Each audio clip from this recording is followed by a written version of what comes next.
Representative Marjorie Taylor Greene, who has continued to spread former President Donald Trump's outright lies in the election, might be regretting some of that. So now it turns out that the allegations of massive voter fraud, you remember the dumps, big massive dumps of ballots. Oh my God, ballot harvesting and all the many different things of fraud. Well, it turns out that all those allegations being constantly repeated into the ear of GOP voters has turned some of them off. Now, of course, you turn some of those voters off, and guess what? Well, they're not going to vote, right? You tell people, that, hey, if your vote doesn't count at all, then what's the point of turning out? Well, guess what? They're not going to turn out. And now she has a poll, and she looks at it, and she's like, oh, no. What have I done? Oh, no. All right. So here's what she said to her electorate.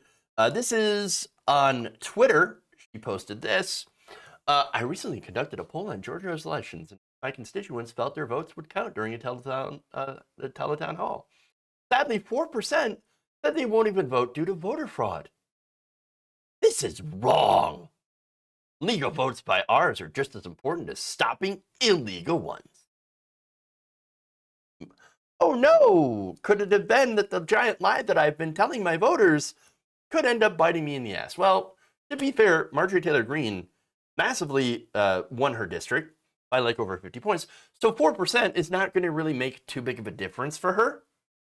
At least, if this next election turns out to be like her previous election, we don't actually know in this case, because you never really know until things get real close to an election.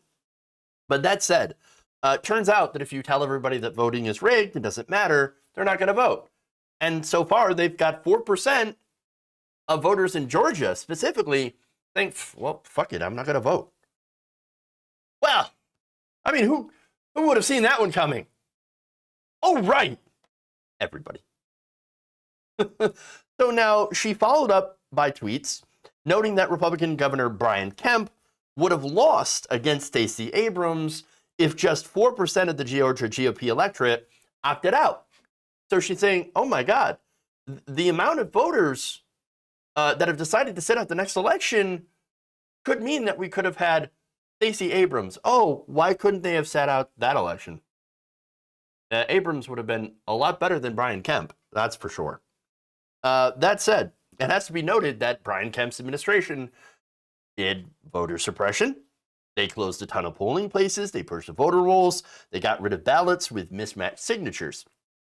So now the ACLU, and they do amazing work on this.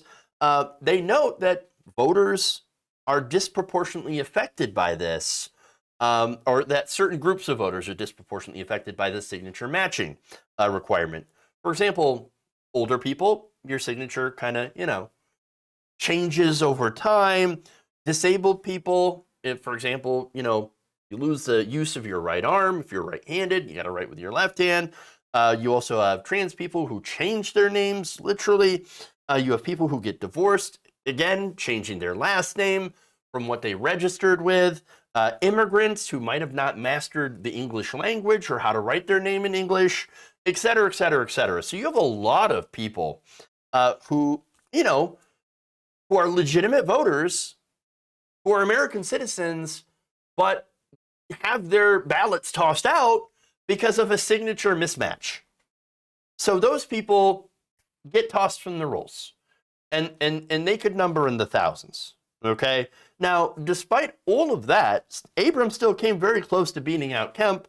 She actually lost by about 54,723 votes, or what amounts to actually less than 4% of the vote. Oh, uh-oh. Now, of course, Greene blames this on other things because, of course, she says this: combine this with mass absentee ballot harvesting, and Republicans will never win again in Georgia. Oh, don't I wish? Don't we all kind of wish that would happen? Now, look, ballot harvesting is legal. It is a legal thing, and all it is, and it sounds like, oh, they're gonna grow, they're growing these ballots in the fields, right? Because they take the dead people, and they take their names and they plant ballots, and then they're growing and they harvest them, and then they turn them into the election official. No, it's ridiculous. No, this is a process that third parties like volunteers or election workers will gather ballots for voters instead of having voters submit them themselves. Now you might think, wait, why would you want why would you want somebody else to do that? Why can't they go do it themselves?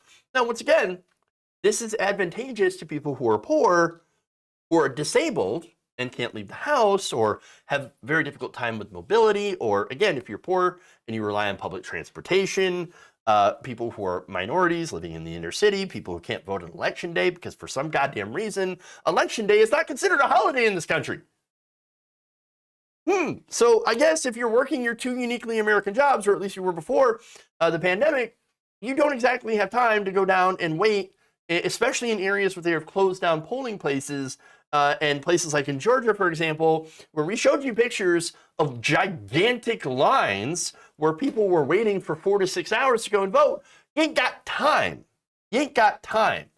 So it is important for this, ballot harvesting, for people to go up and pick up ballots on behalf of people and then turn them in. That's not voter fraud. That's literally helping people who are disadvantaged get their votes counted. There's nothing illegal about that. But you can see what the real problem here is for Marjorie Taylor Greene. You see, and for any Republican, I would say, anything that makes it easier for people who tend to vote for Democrats, regardless of the reason, is bad, and they want to make it illegal. And of course, the reason that these groups tend to vote for Democrats is because the Democrats generally had supported policies that tend to help groups of people. Now, of course, it's a little less true now than it was before, because the Democratic Party is largely a pro-corporate party, at least when it comes to economic issues. But when it comes to social issues, they definitely do help out marginalized groups way more than Republicans do. So there is that difference here. I think on a lot of economic issues, Democrats are somewhat indistinguishable from Republicans, although, there is, of course, a lot of good social spending stuff in that $3.5 trillion reconciliation package, like childcare and stuff. That's all stuff that Republicans are inherently opposed to. The Democrats at least are attempting to pass. So let's just be, fair. Let's be honest here. But generally, Democrats tend to support a more corporate agenda that is more friendly towards business. But the people who are ultimately slaves to business are, Republicans, the right wing, 100% wholly bought off by corporations, and openly despise poor people. So that's it. Okay. Now, the role of the government, and this is what's important here, the role of the government is supposed to be to help people, right? To help the citizens. And so that's generally why these groups tend to support Democrats over Republicans, right? Because they have policies that are popular that help the working class.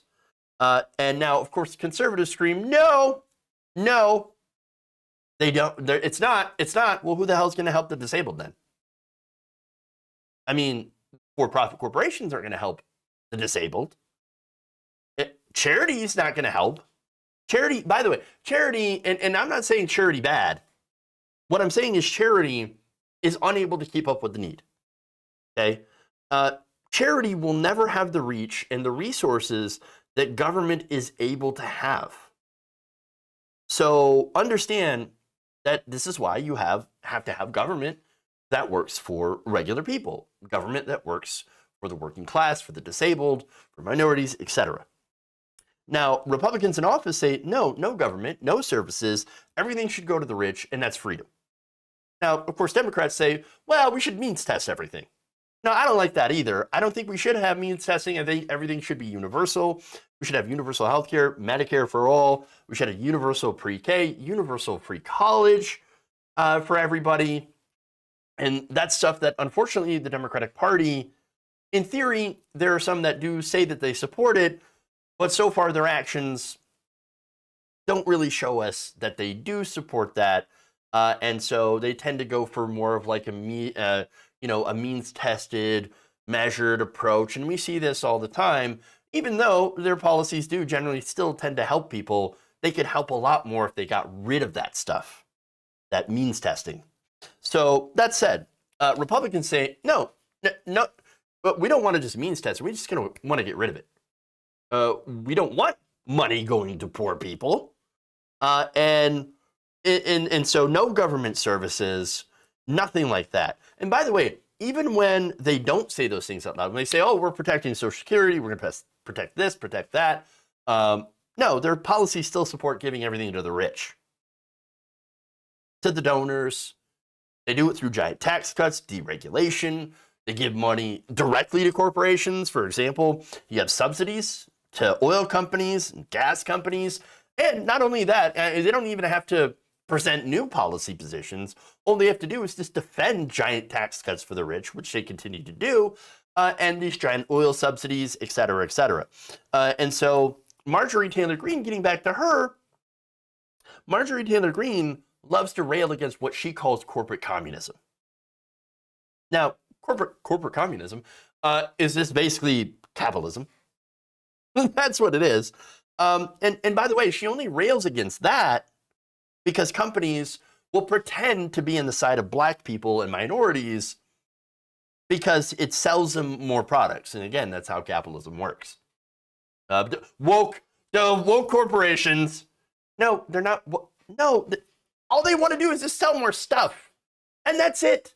That's it. And it turns out being more inclusive to people means more people buying your junk. That's what that's about. All right. So again, Marjorie Taylor Greene, total fraud. The big lies, total fraud. The great reset that they all rail about with, the whole election thing. Oh yeah, well we're gonna go in and we're gonna do a great reset. All the people who were voted in 2020, they're gonna get replaced by the real leaders. Yes, the ones who were not elected by voter fraud, which of course will all happen to be Republicans in their mind. But not just Republicans, but super pro-Trump Republicans. No, that's also a gigantic fraud. The only fraud here that is not real is mass voter fraud. And yet, of course, Republican voters understand that they are buying into this so much that at the end of the day, they might not actually vote, which is incredibly ironic. And understand, too, that the whole reason the party had originally pushed this stuff, this voter fraud lie, and they have been doing this for decades. This is not new.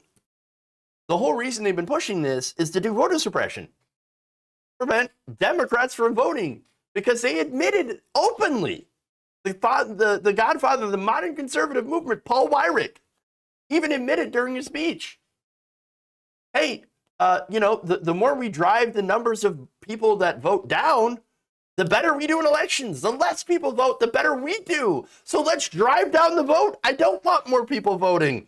I don't want more good government. No, I want people to vote against that, and I want people to vote for us so we can dismantle the government. So then we can take all the money. And that's it. That's the reality. But of course, now we have Fox News president, or we had Fox News president, Donald Trump, who believed pretty much in every conspiracy theory brought before him, okay, actually believed the shit, believed the bullshit, believed the lie of voter fraud.